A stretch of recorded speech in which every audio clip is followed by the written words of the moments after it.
यमुना तीरा वनचारी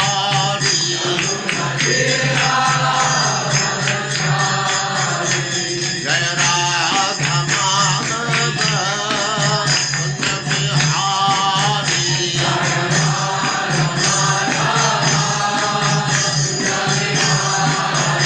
जय राधा माधव कुंज बिहारी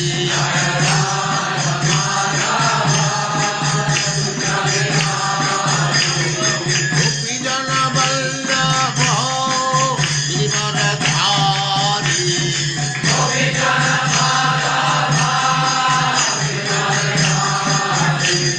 गोपी जन वल्लभ गिरिवरधारी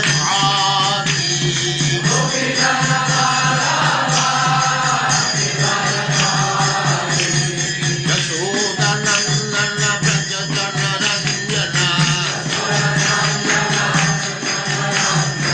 यशोदनंदन व्रज जनरंजन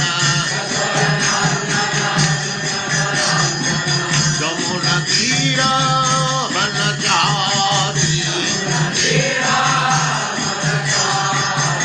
जय राधा माधव कुंज बिहारी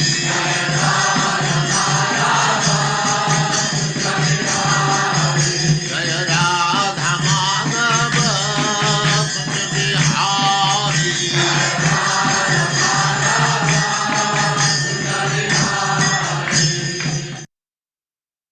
ओम नमो भगवते वासुदेवाय ओम नमो भगवते वासुदेवाय। ओम नमो भगवते वासुदेवाय ओम नमो भगवते वासुदेवाय। ओम नमो भगवते वासुदेवाय ओम नमो ओम भगवते नमो भगवते वासुदेवाय। नारायणं नमस्कृत्य नमस्कृत्य नरं चैव नरोत्तमं नरं चैव नरोत्तमम् देवीं सरस्वतीं व्यासं देवीं सरस्वतीं व्यासं ततो जयमुदीरये ततो जयमुदीरये। नष्टप्रायेषु अभद्रेषु नष्टप्रायेषु भद्रेषु नित्यं भागवत सेवया नित्यमे भगवति सेवाया। भगवते उत्तमा श्लोके भगवति श्लोके भक्तिर्भवति नैष्ठिकी भक्तिर्भवति नैष्ठिकी। हरे कृष्ण। आप सबका स्वागत है। हरे कृष्ण प्रभु। प्रभु जी सशब्द प्रणाम। हाँ, तो अब क्या होता है, सौलास्व के साथ 25वें श्लोक से आगे बढ़ते हैं। ते च पित्रा समादिष्टा प्रजा सर्गे धृतव्रता नारायण सरो जगमुः यत्र सिद्धा स्वपूर्वजा। मेरे साथ पढ़िए। ते च पित्रा समादिष्टा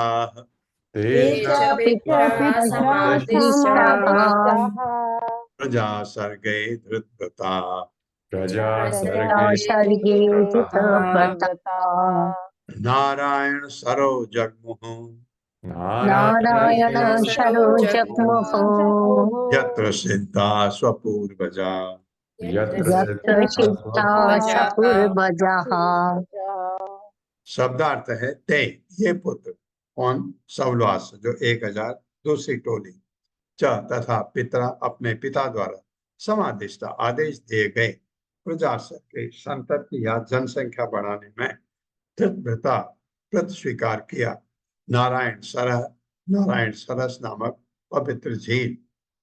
जगमुह, गए, या तो जहां सिद्धा, पूरा किया। स्वपूर्वजा, अपने बड़े भाई को जो पहले वहां गए थे वहीं भेजा। ये देखिए, ये एक अच्छी बात है कि अपने बेटों को तपस्या करके वहां से, ताकि गृहस्थ जीवन अच्छा बीते।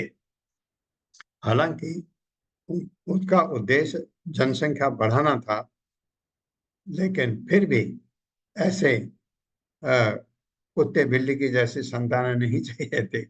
तब इतना पिता को ज्ञान था कि पुत्रों को थोड़ा अच्छा तपस्या करके वहाँ ऋषि मुनियों से अच्छा ज्ञान प्राप्त हो, ताकि अच्छी संतानें उत्पन्न हो। अगर आप अ, स- स- इस रास्ते पर होते हैं, अध्यात्म को होते हैं, भगवान को मानते हैं, तो संतानें अवश्य अच्छी होती हैं। तो ये करने के लिए इस उद्देश्य से भेजा। और पहली टोली को 10,000 तो नारद ने ऊपर भेज दिया। अब ये 1,000 वहां पहुंचने वाले हैं। मेरे साथ पढ़िए। संतानें उत्पन्न करने के संतानें संतान उत्पन्न उत्पन्न करने के अपने पिता के आदेशानुसार अपने पिता के के आदेशानुसार पुत्रों की यह दूसरी टोली भी पुत्रों की ये दूसरी टोली भी नारायण सरस नामक नारायण सरस नामक उस स्थान पर गई, उस स्थान पर गई, जहां उनके भाइयों ने जहाँ उनके भाइयों ने इसके पूर्व नारद के उपदेशों का इसके पूर्व नारद के उपदेशों का पालन करते हुए पालन करते हुए सिद्धि प्राप्त की थी। सिद्धि प्राप्त की थी। तपस्या का महान व्रत लेकर तपस्या का महान व्रत लेकर सवलास्व उस पवित्र स्थान पर रहने लगे। शावलास्या उस पवित्र स्थान पर रहने लगे। तात्पर्य माता। हरे कृष्णा। अरुणी देवी दासी माता जी। हरे कृष्णा प्रभु जी, दंडवत प्रणाम। हरे कृष्णा सभी को। प्रजापति दक्ष ने अपने पुत्रों की दूसरी टोली को उसी स्थान पर भेजा जहां उनके हर्यश्व नामक पुत्रों ने पूर्णता प्राप्त की थी। अपने पुत्रों की दूसरी टोली को उसी स्थान पर भेजने में वह तनिक भी नहीं हिचकिचाया। यद्यपि ये भी श्री नारद मुनि के उपदेशों के शिकार हो सकते थे। वैदिक संस्कृति के अनुसार संतान उत्पन्न करने के लिए मनुष्य को गृहस्थ जीवन में प्रवेश करने से पूर्व ब्रह्मचारी के रूप में आध्यात्मिक ज्ञान के लिए प्रशिक्षित किया जाना चाहिए। यह वैदिक प्रणाली है। अतः प्रजापति दक्ष ने अपने पुत्रों की दूसरी टोली को सांस्कृतिक प्रगति के लिए भेजा। यद्यपि वहां यह खतरा था कि श्री नारद मुनि के उपदेशों से वे अपने बड़े भाइयों के समान कहीं बुद्धिमान ना बन जाएं। कर्तव्यनिष्ठ पिता के रूप में उसने अपने पुत्रों को जीवन की पूर्णता विषयक सांस्कृतिक उपदेश प्राप्त करने की अनुमति देने में हिचकिचाहट नहीं की। वह उन पर निर्भर रहा कि वे भगवत धाम प्राप्त होना चाहते हैं या भौतिक जगत में इसी विभिन्न योनियों में सड़ना चाहते हैं। सभी परिस्थितियों में पिता का यह कर्तव्य है कि वह अपने पुत्रों को सांस्कृतिक शिक्षा दे और बाद में वे यह निश्चय करें कि वे किस मार्ग पर जाना चाहते हैं।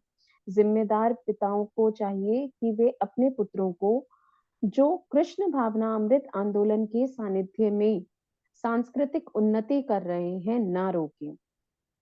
यह पिता का कर्तव्य नहीं होता।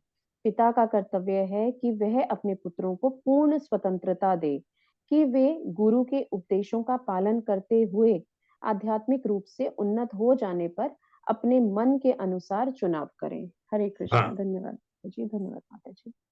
ये बहुत जरूरी है ऐसा करना। ये मैंने अपने जीवन में एक है प्रोफेसर थे हमारे एम्स में, उनको ये करते हुए देखा। उनका एक बेटा एक बेटी थे। उनको वो ऋषिकेश ले गए। उनका जब स्कूलिंग पूरी हो गई, ऋषिकेश ले गए। ऋषिकेश में वो एक आश्रम में रुकाया 2 दिन मेरे ख्याल से। और उनको कहा, एक तो जो तुमने ज्ञान लिया है वो ज्ञान है भौतिक, और ये जो ज्ञान है ये है आध्यात्मिक। तो 2 रास्ते हैं। एक जो तुम यहाँ ये साधु संतों को देख रहे हो, तो एक ये रास्ता है जीने का एक ये रास्ता है। और उनको थोड़ा ये था कि स्पिरिचुअल नॉलेज था उनको। वो भगवान के शुद्ध भक्त नहीं थे, लेकिन उनको इतना ज्ञान था कि बाप को बच्चों को बताना चाहिए। कम से कम उन्होंने बताया कि एक ये रास्ता है आध्यात्मिक, इसमें आदमी फिर अगर यहाँ सक्सेसफुल हो गया फिर वो इस भौतिक जगत में पैदा नहीं होता। लेकिन जैसा आप समझ सकते हैं बच्चों ने क्या कहा होगा कि, क्योंकि सब हर बच्चा जो ऐसे जब घर दे में देखता है कि इंद्र तृप्ति ही सबसे बड़ा लक्ष्य होता है लोगों का, हर एक का भौतिक जगत में इंद्र तृप्ति सबसे बड़ा लक्ष्य होता है। और उसी लक्ष्य को देखते हुए बहुत सारे देशों ने इतनी तरक्की की है। आप कहते हैं वो नेशन बहुत डेवलप्ड है, वो नेशन में बहुत ये है। हम देखते भी हैं, मैंने तो बहुत जगह घूमा भी, इतनी ऐसी सुविधाएं हैं जो आपको लगता है अरे ये भी सुविधा हो सकती, ऐसी सुविधाएं वहाँ बनी हुई हैं। तो इसलिए आप कहते हैं वो बहुत डेवलप हो गए। डेवलप किस में हो गया? इंद्र तृप्ति में, इंद्र तृप्ति के कार्य में डेवलप हो गया। तो उन बच्चों ने भी कहा नहीं नहीं, यहाँ नहीं रहना हमको, ये मार्ग हमको नहीं चाहिए। उन्होंने कहा मेरा कर्तव्य है तुमको बताने का, अच्छी तरह से देख लो। एक आध लोगों को मिला है भी होगा मेरे समझ से, लेकिन पिता ने अपना कुछ कर्तव्य तो पूरा किया। पिता का कर्तव्य है पहले उनको थोड़ा ज्ञान भी देना, थोड़ा उनको ज्ञान हो जाए कि ये क्या है और ये क्या है, यहाँ नुकसान क्या है भौतिक जगत में। ये तो ये दक्ष ने खतरा होते हुए भी वो काम किया, क्योंकि वो बाप का कर्तव्य है कि बच्चे को ब्रह्मचर्य का रास्ता दिखाना। क्योंकि अगर ब्रह्मचर्य अच्छा बीता और उसको लगा अब ये रास्ता ठीक नहीं है भौतिक जगत का, तो उसका कल्याण सीधे भगवत धाम। और अगर उसको लगा कि मुझे ग्रस्त में जाना है, तो भी वह एक ग्रस्त बनेगा, ग्रह भेदी नहीं। इंद्र तृप्ति के पीछे नहीं भागेगा, भगवान से जुड़े अपने को जोड़े रखेगा। ऐसी ट्रेनिंग जो होती है। तद उपर्सनाद एव विनिर्धूत मल आशया जपंतो ब्रह्म परमं ते पुह तत्र महत्तपः। मेरे साथ, तद उपर्सनाद एव उपक्षणादेव विनिर्धूत मल आशया विनिर्धूतमलाशयः जपन्तो ब्रह्म परमं जपन्तु ब्रह्म परमं ते पुह तत्र महत्तपः। तपः। शब्दार्थ है तत् उस तीर्थ स्थान के उपस्पर्शनाथ जल में नियमित स्नान करने से एवं निस्संदेह विनिर्धूत पूर्णतया शुद्ध हुए मल आशया हृदय के भीतर की सारी धूल से गंदगी साफ जपंतः कीर्तन करने या गुनगुनाते हुए ब्रह्म ओम से शुरू करने वाले मंत्र यथा ओम तद विष्णु परम पदम सदा पश्यन्ति सूर्य, उदाहरण दिया है। परमम चरम लक्ष्य तेपो संपन्न किया तत्र वहां महत महान तपह तपस्या। उन 1000 बच्चों ने मेरे साथ पढ़े। नारायण सरस पर नारायण सरस पर पुत्रों की दूसरी टोली ने पुत्रों पुत्रों की की दूसरी टोली ने पहली टोली की ही तरह तपस्या की। पहली टोली की तरह तपस्या की। उन्होंने पवित्र जल में स्नान किया उन्होंने पवित्र जल में स्नान किया और इसके स्पर्श से और इसके स्पर्श से उनके हृदय की सारी मलिन भौतिक इच्छाएं उनके हृदय की सारी मलिन भौतिक इच्छाएं दूर हो गई। दूर हो गई। उन्होंने ओंकार से प्रारंभ होने वाले उन्होंने ओंकार से प्रारंभ होने वाले मंत्रों का मन में जाप किया मंत्रों का मन में जप किया जप किया और कठिन तपस्याएं की। और कठिन तपस्याएं की। तात्पर्य माता। हरे कृष्ण सत्येंद्र प्रभु जी। हरे कृष्ण माता जी, हरे कृष्ण प्रभु जी। तात्पर्य श्रील प्रभुपाद जी द्वारा श्रील प्रभुपाद जी की जय। प्रत्येक वैदिक मंत्र ब्रह्मा कहलाता है, क्योंकि प्रत्येक मंत्र के प्रारंभ में ओम या ओमकार ब्रह्माक्षर होता है। उदाहरणतः ओम नमो भगवते वासुदेवाय, भगवत गीता 7.6 में 8 में भगवान कृष्ण कहते हैं, प्रणवा सर्व वेदेषु, सारे वैदिक मंत्रों में मेरा प्रतिनिधित्व प्रणव या ओमकार द्वारा होता है। इस तरह ओमकार से प्रारंभ होने वाले वैदिक मंत्रों का उच्चारण कृष्ण के नाम का प्रत्यक्ष उच्चारण है। इसमें कोई अंतर नहीं है। कोई चाहे ओमकार उच्चारण करे या भगवान को कृष्ण कहकर संबोधित करे, अर्थ एक सा होता है। किंतु चैतन्य महाप्रभु ने यह संतुष्टि की है कि इस युग में हरे कृष्ण मंत्र का कीर्तन किया जाए। हरे नाम रमेव केवलम, यद्यपि हरे कृष्ण तथा, माता जी ऊपर करिए तुम,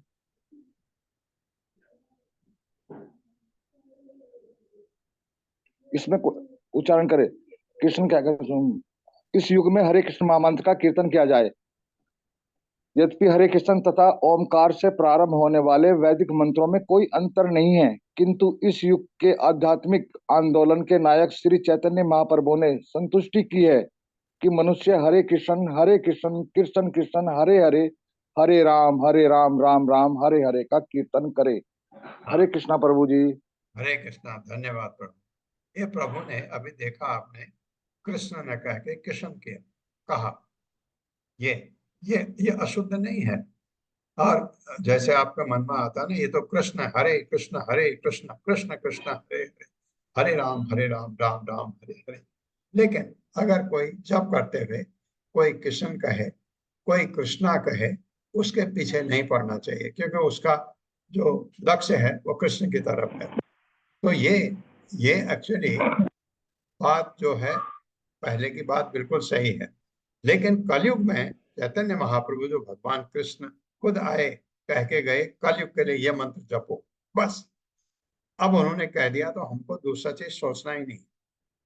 हम हरे कृष्ण महामंत्र ही हमारे लिए असली जप है, असली मंत्र है।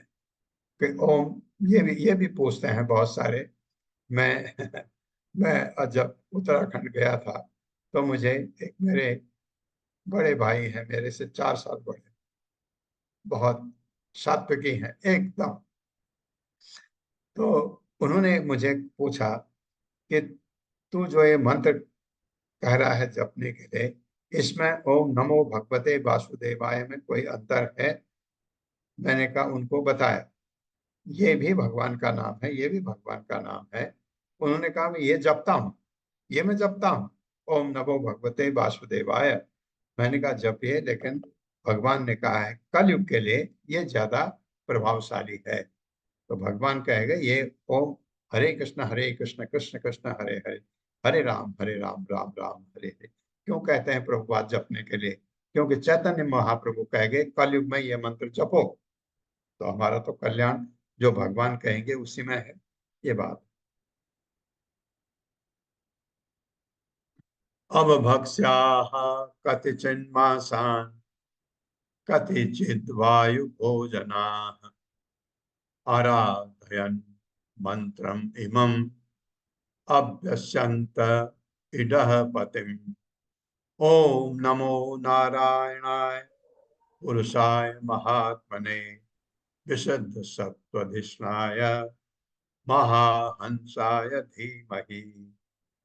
धीमहि जहाँ शब्द आया इसको गायत्री भी कहते हैं। मेरे साथ पढ़े, अब भक्ष्याः कतिचिन्मासान् अब कतिचिन्मासान् कतिचिद् वायु भोजनाः कतिचित् वायुभोजनाः आराधयन् मंत्रम् इमम् आराधयन् मन्त्रमिमम् अभ्यसन्त इडः पतिम्। अभ्यसन्त इतः पतिम्। ओम नमो नारायणाय ओम ओम नमो नारायणाय पुरुषाय महात्मने पुरुषाय महात्मने महात्मने विशुद्ध सत्वधिष्णाय विशुद्ध सत्वधिष्णाय कृष्णाय महाहंसाय धीमहि। महाहंसाय धीमहि। शब्दार्थ है अपभक्षा, केवल जल पीते हुए।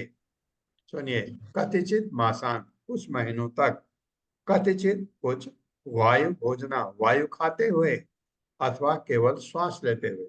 वायु खाते हुए का मतलब खाली सांस पर डिपेंड रहे। आराधयन, पूजा की, मंत्रम इमम, इस मंत्र का जो नारायण से अभिन्न है। अभ्यसंतः, अभ्यास करते हुए, इडह पतिम, सभी मंत्रों के स्वामी भगवान विष्णु को, ओम हे प्रभु नमः, सादर नमस्कार, नारायणाय, नारायण को, पुरुषाय, परम पुरुष को, महाआत्मने, उच्च परमात्मा, विशुद्ध सत्वधिष्णाय, सदैव दिव्य धाम में स्थित रहने वाले भगवान को, महाहंसाय, महान हंस के समान भगवान को। हंस बहुत ऊंचा माना जाता है, क्योंकि वो दूध और पानी मिला दो, दूध को अलग कर देता है खाने के, पीने के लिए, पानी को छोड़ता। धीमहि, इसी तरह जो हंस के रूप में जिनको हम कहते हैं, वो आध्यात्मिक भौतिक दोनों चीजें हैं ना हमारे जीवन में। वो अध्यात्म को लेता है, भौतिक को अलग करके रखता है। धीमहि हम सदैव अर्पित करते हैं। मेरे साथ पढ़िए। प्रजापति दक्ष के पुत्रों ने प्रजापति दक्ष के पुत्रों ने कुछ महीनों तक कुछ महीनों तक महीनों तक केवल जल पिया केवल जल पिया जल पिया और वायु खाई, और वायु वायु खाई। खाई। मतलब सांस ली। इस तरह महान तपस्या करते हुए इस तरह महान तपस्या करते हुए उन्होंने इस मंत्र का जाप किया। उन्होंने इस मंत्र का जप किया। इसका मतलब था कि हम उन भगवान नारायण को नमस्कार करते हैं हम उन भगवान नारायण को नमस्कार करते हैं जो सदैव अपने दिव्य धाम में स्थित रहते हैं, जो सदैव अपने दिव्य धाम में रहते हैं, क्योंकि वे परम पुरुष हैं, परमहंस हैं। क्योंकि वे परम वे पुरुष हैं। परम पुरुष यानी परमहंस है। अतः हम उन्हें सादर नमस्कार करते हैं। अतः हम उन्हें सादर नमस्कार करते हैं। हाँ, ये जपते रहे वो मंत्र पहले जो पढ़ा था श्लोक में। तात्पर्य माता जी। हरे कृष्णा। सुमन कुमार माता जी। हरे कृष्णा माता जी। सभी को हरे कृष्णा प्रभु जी। हरे कृष्णा। तात्पर्य प्रभुपाद जी की जय। प्रभुपाद जी द्वारा इन श्लोकों से ऐसा प्रतीत होता है कि महामंत्र या वैदिक मंत्रों के उच्चारण के साथ साथ कठिन तपस्या भी करनी चाहिए। कलयुग के लोग जहाँ पर उल्लिखित कठिन तपस्या केवल जल पीते हुए तथा महीनों तक केवल वायु खाते हुए नहीं रह कर सकते, ऐसी विधि का अनुकरण नहीं किया जा सकता, किंतु उन्हें कम से कम 4 अवांछित बातों अर्थात अवैध मिथुन, मांसाहार, नशा तथा जुआ खेलने का परित्याग करके थोड़ी सी तपस्या करनी चाहिए। इस तपस्या को कोई भी कर सकता है और फिर हरे कृष्ण मंत्र का उच्चारण तुरंत ही प्रभावशाली होगा। उसे तपस्या की विधि का परित्याग नहीं करना चाहिए। यदि संभव हो तो मनुष्य को गंगा या जमुना के जल में स्नान करना चाहिए या गंगा जमुना की अनुपस्थिति में वह समुद्र के जल में स्नान कर सकता है। ये तपस्या का एक अंग है।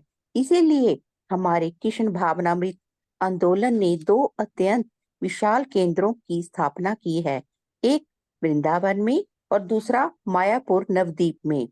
वहां पर मनुष्य गंगा में या यमुना में स्नान कर सकता है, हरे कृष्ण मंत्र का कीर्तन कर सकता है और इस प्रकार पूर्ण बनकर भगवत धाम वापस जा सकता है। हरे कृष्णा। धन्यवाद। हरे कृष्ण माता जी।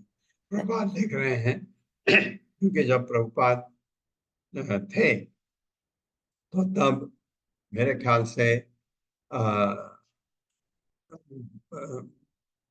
ये जो जुहू का टेम्पल है बॉम्बे में, ये बन रहा था, बना नहीं था पूरा शायद, जहां तक मुझे ख्याल है।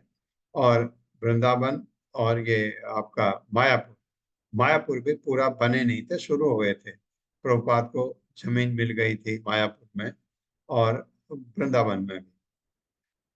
ये दो जगह से प्रभुपाद बहुत चिंतित थे, बहुत चिंतित थे, क्योंकि मायापुर गांव है, बिल्कुल एकदम नवद्वीप एक गांव है जहां ये चैतन्य महाप्रभु का प्राकट्य, उस समय पर वो एक शिक्षा का केंद्र माना जाता था, बहुत बड़ा केंद्र जहां बहुत सारी शिक्षाएं दी जाती थी, राजनीति पर और अलग अलग भाषाओं पर। उस समय जैसे पढ़ने से आपको पता लगता है, क्योंकि रूप गोस्वामी, सनातन गोस्वामी ये बांग्लादेश से आए थे, ये थे तो वैसे कुलीन ब्राह्मण, ये शायद कर्नाटका के, वहां शिफ्ट हो गए होंगे कुछ, जो भी था। वो पढ़ने आए वहां, नीति शास्त्र पढ़ने के लिए आए दोनों भाई। उन्होंने नीति शास्त्र की पढ़ा, उन्होंने संस्कृत पढ़ी, उन्होंने मेरे ख्याल से अरबिक लैंग्वेज भी पढ़ी, को काफी सीखा उन्होंने। तो ऐसा था, लेकिन प्रेजेंट जो हालत है मायापुर की, गांव है, गांव में वैकुंठ बना हुआ है। गांव में जो प्रभुपाद ने इनको लैंड मिली, इनको कहा मैं तुमको, I am giving you the kingdom of God, develop इसको। जय पताका स्वामी महाराज को, जिनसे हम दीक्षा देते हैं, उनसे कहा इसको डेवलप करो। तो अभी आप देखते हैं तो वहाँ चंद्रोदय टेम्पल बन रहा है, बहुत बड़ा, और काफी वहाँ पर एक्टिविटीज रहती हैं मायापुर में। मायापुर एक शिक्षा का केंद्र है। किस शिक्षा का? आध्यात्मिक शिक्षा का, स्पिरिचुअल एजुकेशनल सेंटर माना जाता है। वहाँ बहुत सारी ट्रेनिंग भी होती है, एजुकेशनल कोर्स हैं, 3 महीने का, 6 महीने का, साल भर का, 2 साल का, 3 साल का, ऐसे हैं। तो ऐसे तो चिंतित थे वो, क्योंकि वहाँ मंदिर बनेगा कैसे। तो वहाँ डोनेशन, क्योंकि वहाँ कोई लोग जाएगा और दर्शन करके वापस आ जाएगा, तो वहाँ टिकना चाहिए आदमी, तभी वहाँ आदमी जो डोनेशन देने वाला है, क्योंकि मंदिर तो डोनेशन से बनते हैं। दूसरा वृंदावन में, वृंदावन तो शहर है, दिल्ली के बहुत नजदीक भी है, लेकिन लोग जाते हैं, रात को रुके वृंदावन दर्शन के वापस, क्योंकि जब तक वहाँ की लोकल पब्लिक इस लायक हो कि वो डोनेट करे मंदिर बनने के लिए, ऐसा है नहीं वृंदावन में। प्रभुपाद बहुत चिंतित थे, लेकिन बन गए दोनों। और इन्होंने स्कीम निकाली, जो हमारे गुरु महाराज हैं, उन्होंने स्कीम निकाली। क्या स्कीम है वहाँ, कैसे आप लोग आते हैं तो उस समय 5 लाख रुपए दे करके एक कमरा, जैसे उन्होंने गेस्ट हाउस बनाया, तो एक कमरे में आप 1 महीने तक रह सकते हैं, जो अभी आपने देखा कि नाम निष्ठा प्रभु ने भी कहा है। बाद में वो 5 लाख का उन्होंने 10 लाख कर दिया, क्योंकि बहुत लोगों ने लिया। हर आदमी वहां जाके रहना चाहता है। वो इतनी अच्छी जगह है जहां कि आपको रहना बहुत शांति है वहां, बहुत ज्यादा। और सुबह शाम आप मंदिर अटेंड करते हैं, ऐसा लगता है 4 बजे मंगल आरती में कैसा लगता है मैं बता नहीं सकता आपको। खचा खच भरा रहता है, कभी भी जाइए वो हॉल जो है। तो और आप पार्टिसिपेट करते हैं मंगल आरती में, आपको याद है मंगल आरती, आप भी गाते हैं उनके साथ, तो आंसू निकल आते हैं, इतना अच्छा है। तो ये किया। उसके बाद मेरे ख्याल से अभी 20 लाख है शायद, मेरे का मुझे एग्जैक्टली नहीं पता है, क्योंकि काफी लोगों ने पार्टिसिपेट किया। फिर उन्होंने दूसरा गेस्ट हाउस बनाया, तीसरा बनाया। खाने पीने की भी वहाँ व्यवस्था बहुत ही अच्छी है, बहुत सस्ता भी है खाना वहाँ पर, एकदम एकदम सस्ता। तो ये काफी डेवलप किया इन्होंने, जो गुरु महाराज हैं, बहुत बड़ा काम किया वहाँ पर। तो ये 2 धाम प्रभुपाद बता रहे हैं। ये तो ये इस्कॉन का वो एक हेडक्वार्टर जैसा समझिए आप मायापुर। इसलिए इस्कॉन से जुड़े हैं तो कभी न कभी आप कलकत्ता जाने का मौका मिलता हो। कलकत्ता से 4 घंटे का रास्ता है, और मेरे ख्याल से अगर आप हो ट्रेन से जाइए। ट्रेन ऐसा है, जनरल बोगी मिलेगी आपको, खाली ट्रेन चलती है, नवद्वीप जाते, नवद्वीप उतर जाइए आप, और उसमें भीड़ होती है, लेकिन वो 1.5 घंटे में पहुंच जाती है। गाड़ी से, क्योंकि रास्ता और सड़क बन रही है, 4 घंटे लग जाते, कहीं कहीं पर रुकना पड़ता है, 4 घंटे लग जाते हैं। पहले 3.5 था, आजकल 4 घंटे तो लग ही जाते हैं। 135 किलोमीटर है कलकत्ता से, तो अब अवश्य जाना चाहिए। अगर आप उस तरफ गए तो वैसे भी जाना चाहिए, बट एनीवे। इति तान अपि राजेंद्र प्रजा सर्गदेयो मुनिः उपेत्य नारदः प्राह वाचः कूटानि पूर्ववत्। मेरे साथ, इति तान अपि राजेंद्र। इति तान तानपि राजेन्द्र राजेन्द्र कौन है राजेंद्र? परीक्षित महाराज। प्रजा सर्गदेयो मुनिः प्रजा सर्गधियो मुनिः मुनिः उपेत्य नारदः प्राह उपेत नरतः प्राह वाचः कूटानि पूर्ववत्। वाचः कुटानि पूर्ववत्। पूर्ववत्। यदि इस प्रकार तान उसको, प्रजापति दक्ष के पुत्र सवलासु को, अभी भी राजेंद्र, हे राजा परीक्षित, प्रजा सर्ग दिया, जो विचार के थे कि संतान उत्पन्न करना सबसे महत्वपूर्ण कर्तव्य है, मुनि महान ऋषि उपेत्य पास जाकर नारद नारद ने प्राह कहा, वाचः शब्द, कूटानी गूढ़ पहेली जैसे, पूर्ववत पहले की तरह। मेरे साथ पढ़े, हे राजा परीक्षित, हे राजा परीक्षित, परीक्षित, नारद मुनि नारद मुनि नारद मुनि प्रजापति दक्ष के उन पुत्रों के पास पहुंचे प्रजापति दक्ष के उन पुत्रों के पास पहुंचे जो संतान उत्पन्न करने के लिए तपस्या में लगे हुए थे। जो संतान उत्पन्न करने के लिए तपस्या में लगे हुए थे, और उनसे उसी तरह के गूढ़ शब्द कहे और और उनसे उसी तरह के गूढ़ शब्दों कहे जैसे उनके ज्येष्ठ भाइयों से कहे थे।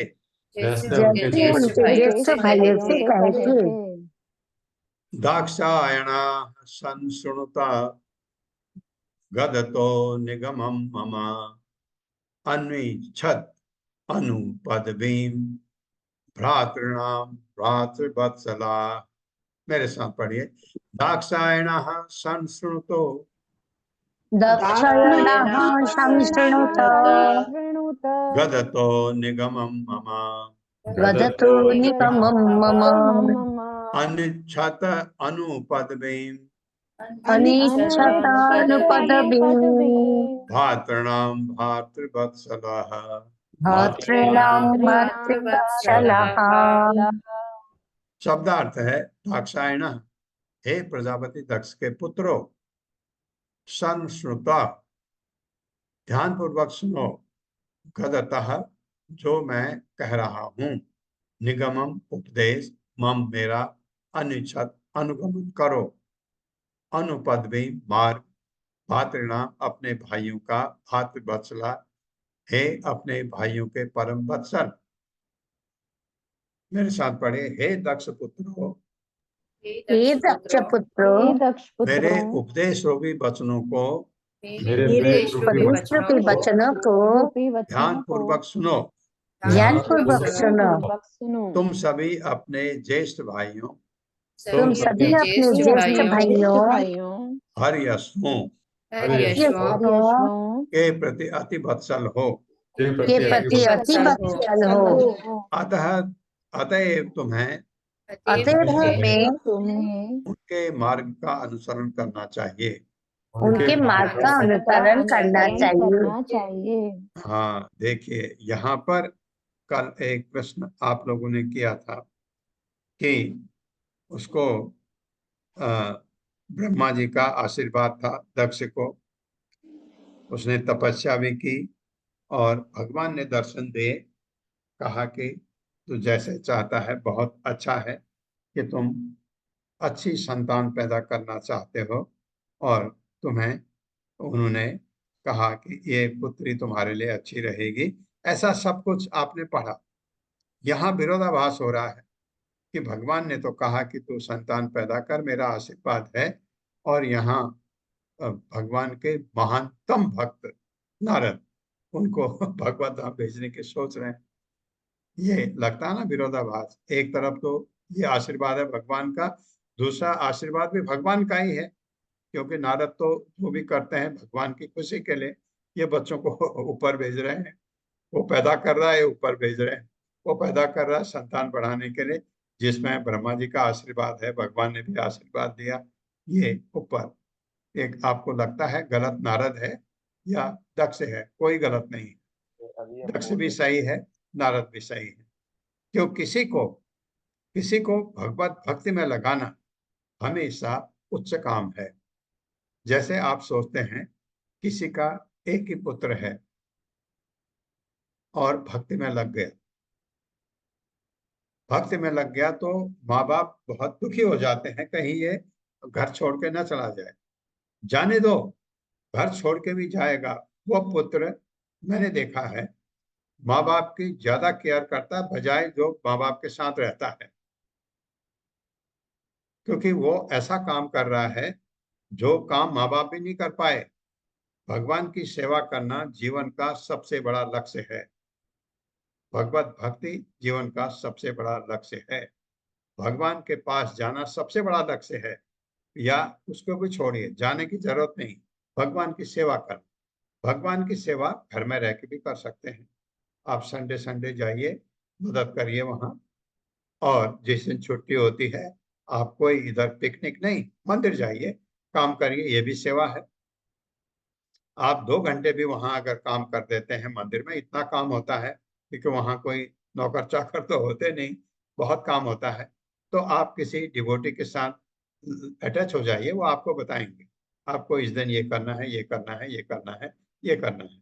और इस दिन छुट्टी है, आपको एक टोली बाहर जाएगी, बुक डिस्ट्रीब्यूशन के लिए बाहर जाना है, या कहीं कीर्तन है उसमें जाना है।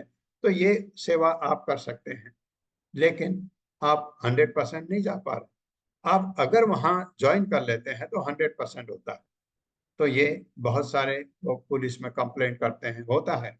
इस्कॉन की बहुत प्रभुपाद ने तो बहुत कुछ सहा है, क्योंकि माँ बाप को पसंद नहीं आता है। किसी माँ बाप को पसंद, जितने भी आप क्लास में बैठे हैं, अगर आपका बच्चा मंदिर से अटैच हो गया तो आपको पसंद नहीं आता है। लेकिन आपके बगल में जो बैठे हैं, दूसरे घर से जो क्लास अटेंड कर रहे हैं, उनका बच्चा जाए तो आप कहेंगे वाह, बहुत अच्छा काम, बहुत बड़ी बात है। अपना नहीं, ये हमारा भौतिक भौतिक जगत है, ये ऐसा होता है। ऐसा ये खराबी है? बिल्कुल नहीं, क्योंकि हम बद्ध जीव हैं, इसलिए हमको अपने पुत्र को जो वहां जाने की हम नहीं चाहते हैं कि वो जाए। एक ही कंडीशन में ऐसा हो सकता है, आप सोचें कि मेरा बच्चा भी भगवान भक्ति करे। कब? जब आप भगवान के शुद्ध भक्त हो जाते हैं, फिर तो आप सोचते हैं मेरा पूरा परिवार भगवान की भक्ति में सेवा करे, तब तो ऐसा हो सकता है। लेकिन नारद जो कर रहे हैं वो गलत बिल्कुल नहीं, क्योंकि वही मेन लक्ष्य है। जो दूसरा, अब आप क्या कहें कि संतान उत्पन्न नहीं होनी चाहिए? बिल्कुल नहीं होनी चाहिए। 0 हो जाए जब, तो फिर ये सृष्टि होगी नहीं। ये सृष्टि क्यों होती है? क्योंकि ये सोनिया माता जी ने प्रश्न किया था, हम इधर आए इस जगत में, तो इसका एनालिसिस कर रहा हूं। हमको इस जगत में भगवान ने भेजा क्योंकि हम यहाँ आना चाहते थे। उसके बाद ये प्रक्रिया चलती रही, फिर बड़ी कैसे आबादी, क्योंकि जो आपके बहुत सारी योनियां हैं उनका नंबर आया मनुष्य बनने का, वो भी आ गए, फिर बढ़ गए, फिर कर्म ऐसे हुए हमारे कि हम दूसरी बार मनुष्य योनि में आने के लायक बन गए। जैसे आप अच्छे कर्म करते हैं, भगवत गीता में है, आप दोबारा आते हैं, आप भी आते हैं, और लोग भी आते हैं जिनका चांस आ गया, तो जनसंख्या भी बढ़ती है। ये लेकिन लक्ष्य एक है कि भगवत धाम जाना। अगर नहीं हुए तो सृष्टि नहीं होगी। सृष्टि होती है, हम हम जैसे लोगों के लिए कि क्या पता हम में से 2-4 चले जाएं ऊपर, उनको सद्बुद्धि आ जाए तो चले जाए। तो ये जो नारद ने कहा है, मैं इसको, क्योंकि आपको डाउट था कल कि नारद गलत कर रहा है या दक्ष गलत कर रहा है, दोनों गलत, दोनों सही है। वो भी अपना काम कर रहे हैं, नारद तो बहुत ही बड़ा काम कर रहे हैं। किसी को ऊपर भगवान के पास भेजना सबसे बड़ा काम, भगवान की भक्ति में लगाना सबसे बड़ा काम है। जो भी भगवत धाम जाएगा वहां बैकुंठ में भगवान की सेवा करेगा, हमेशा जवान रहेगा। जन्म मृत्यु जरा व्याधि छुट्टी, कोरोना छुट्टी, प्रलय छुट्टी, कोई प्रलय नहीं वहां कभी। तात्पर्य माता। हरे कृष्णा सुधीर प्रभु जी। हरे कृष्णा, दंडवत प्रणाम सभी को। श्रील प्रभुपाद जी की जय हो। तात्पर्य श्रील प्रभुपाद जी के द्वारा नारद मुनि ने प्रजापति दक्ष के पुत्रों की दूसरी टोली को उनके भाइयों के प्रति स्वाभाविक प्रेम को जागृत करके प्रोत्साहित किया।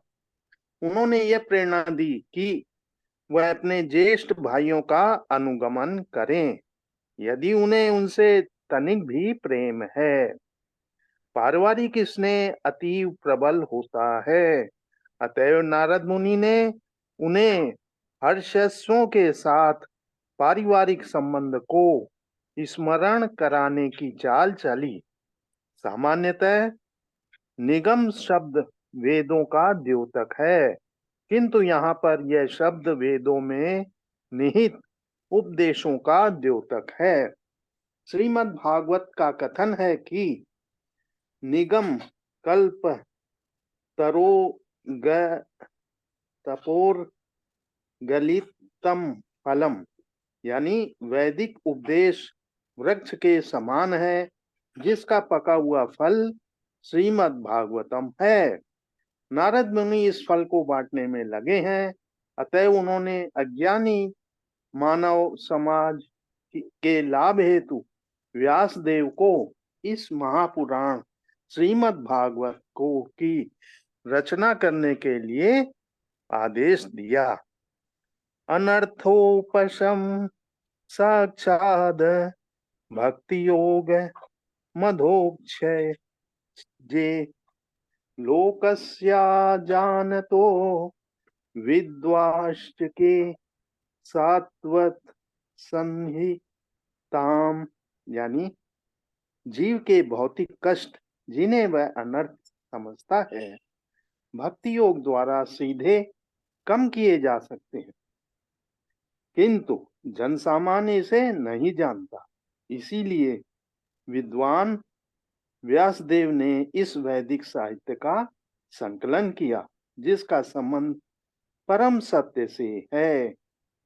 भागवतम 1.7.6 लोग अज्ञान के कारण दुख पा रहे हैं और सुख के लिए वे गलत मार्ग का अनुसरण कर रहे हैं, यह अनर्थ कहलाता है। ये भौतिक कार्यकलाप उन्हें कभी सुखी नहीं बना सकेंगे। इसीलिए नारद ने व्यासदेव को श्रीमद् भागवतम के उपदेशों को अंकित करने का आदेश दिया। व्यासदेव ने वस्तुतः नारद की आज्ञा का पालन किया और इसे संपन्न किया। श्रीमद् भागवतम वेदों का परम उद्देश्य है। गलितम फलम, श्रीमद् भागवत वेदों का पका हुआ फल है। हरे कृष्णा, धन्यवाद। हरे कृष्णा, पका हुआ फल है, इसे चखो तो इसका स्वाद तो लो। ये है नारद का जो बताया। भातृणाम प्रायणम भ्राता जनो यो अनुतिष्ठति धर्मविद सपुण्य बंधु पुरुषो मरुद्भिः सह मोदते। मेरे साथ, भातृणाम प्रायणम भ्राता यो अनुतिष्ठति धर्मविद सपुण्य बंधु पुरुषो मरुद्भिः सह मोदते। शब्दार्थ है भातृणाम, ज्येष्ठ भाइयों का प्रायणम मार्ग भ्राता आज्ञाकारी भाई सह यह जो अनुतिष्ठति अनुगमन करता है धर्मविद धार्मिक सिद्धांतों का ज्ञाता सह पुण्य बंधु अत्यधिक पवित्र पुरुष पुरुष मरुद्भी वायु के देवताओं के सह साथ मुदते जीवन का आनंद भोगता है। धर्म के नियमों से अवगत भाई धर्म के नियमों से अवगत धर्म भाई के नियमों से अवगत भाई अपने ज्येष्ठ भाइयों के पद चिन्हों का अनुगमन करता है। अपने ज्येष्ठ भाइयों के भाइयों के पद चिन्हों का अनुगमन करता है। अत्यधिक बढ़े चढ़े होने से अत्यधिक बढ़े चढ़े होने से ऐसा पवित्र भाई ऐसा पवित्र भाई मरुद जैसे देवताओं की मरुद जैसे देवताओं की संगत करने तथा संगति करने तथा आनंद भोगने का अवसर प्राप्त करता है। आनंद भोगने का अवसर प्राप्त करता है। जो सभी प्रकार के सभी प्रकार के से अपने भाइयों के प्रति स्नेहिल है। अपने भाइयों के प्रति स्नेहिल है। तात्पर्य माता जी। हरे कृष्ण। हरे कृष्णा सावित्री तिवारी माता जी। हरे कृष्णा माता जी, दंडवत प्रणाम। हरे कृष्णा प्रभु जी, दंडवत प्रणाम। हरे कृष्णा सभी को। तात्पर्य श्रील प्रभुपाद द्वारा श्रील प्रभुपाद की जय। विभिन्न भौतिक संबंधों में अपने अपने विश्वास के अनुसार लोग विभिन्न लोकों में भेजे जाते हैं। यहाँ पर यह कहा गया है कि जो अपने भाइयों की अति आज्ञाकारी होता है उसे उनके ही जैसे मार्ग का अनुसरण करना चाहिए और मरुत लोक पहुँचने का अवसर प्राप्त करना चाहिए। नारद मुनि ने प्रजापति दक्ष के पुत्रों की दूसरी टोली को उनके अपने बड़े भाइयों का अनुगमन करने तथा आध्यात्मिक जगत पहुँचने के लिए सलाह दी। हरे कृष्ण माता जी, बहुत बहुत धन्यवाद माता जी। हरे कृष्ण। एतावत् उक्त्वा प्रययो नारदो अमोघ दर्शनः ते अपि च अन्वगमन मार्गम भ्रातॄणाम एव मारिष। मेरे साथ एतावत् उक्त्वा प्रययो एतावत् उक्त्वा प्रययो नारदो अमोघ दर्शनः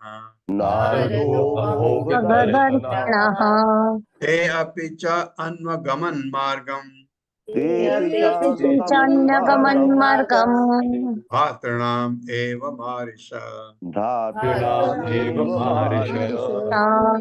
शब्दार्थ है एतावत इतना उक्त्वा कहकर प्रिय उस स्थान से चले गए। नारद कह के एक सुरसुरी छोड़ के निकल जाते। नारद मुनि अमोघ दर्शन जिनकी चितवन सर्वमंगलमय है ते वे अभी भी च तथा अनुगमन किया मार्ग का भातृणाम अपने पहले वाले भाइयों का एवं निसंदेह मारिस हे महान आर्य राजा। परीक्षित महाराज को सुखदेव गोस्वामी कह रहे हैं मारिस। मेरे साथ पढ़िए। सुखदेव गोस्वामी ने आगे कहा, सुखदेव गोस्वामी ने आगे कहा, हे आर्यों में सर्व अग्रणी सर्व अग्रणी यानी परीक्षित महाराज नारद मुनि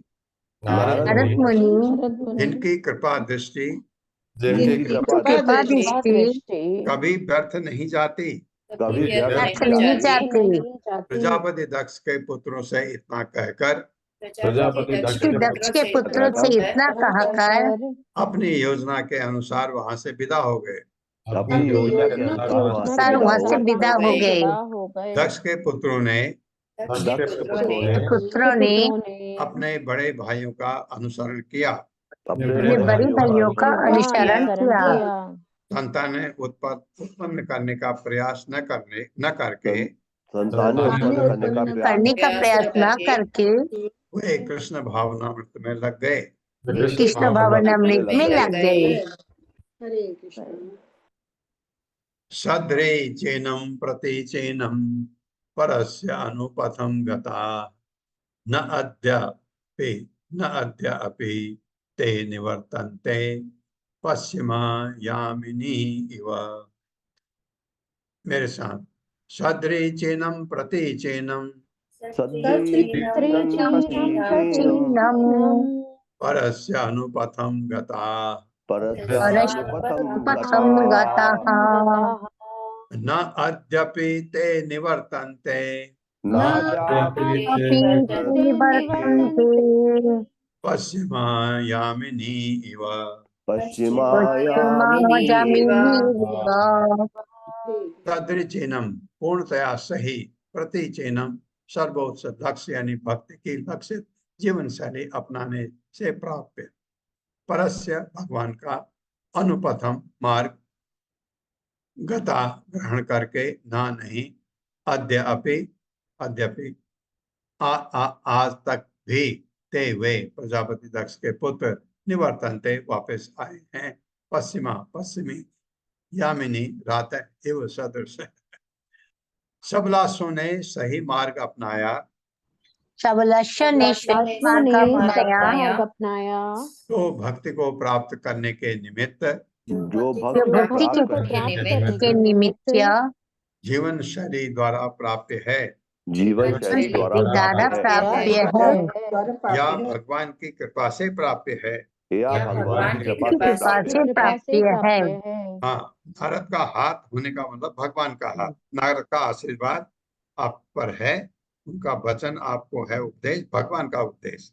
इतना महान भक्त है नारद, भगवान नारद कहा जाता है। वे रात्रि की तरह पश्चिम की ओर गए, किंतु अभी तक वापस नहीं आए हैं। किंतु अभी तक वापस नहीं आए हैं। हरे कृष्ण। अब दक्ष को कितना बुरा लगेगा आप समझ सकते हैं। एतस्मिन् काल उत्पातान बहून पश्यन् प्रजापतिः पूर्ववत् नारद कृतं पुत्र नाशम उपासनोत्। मेरे साथ, एतस्मिन् काल उत्पातान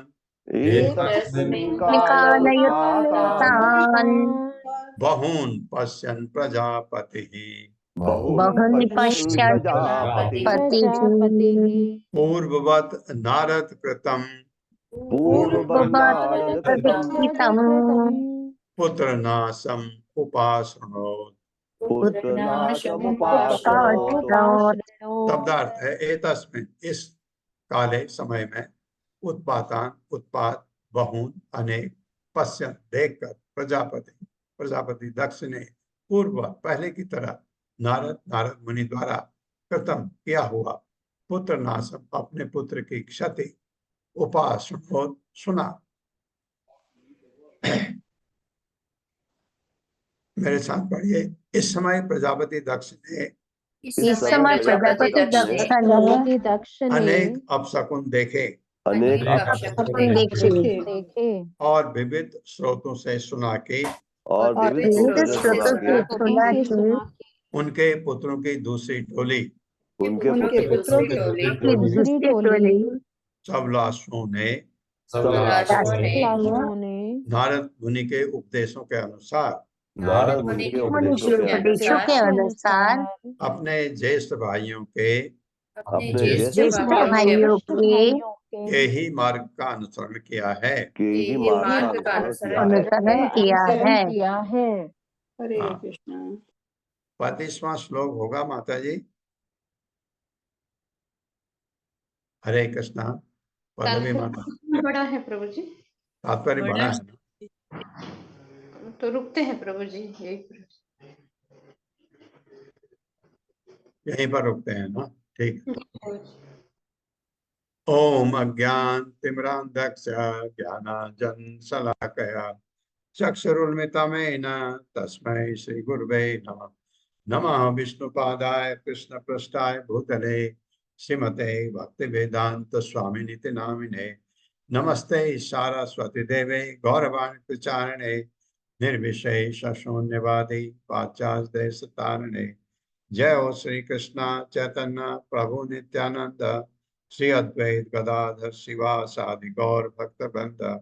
हरे कृष्णा कृष्ण कृष्णा हरे हरे, हरे राम राम राम हरे हरे।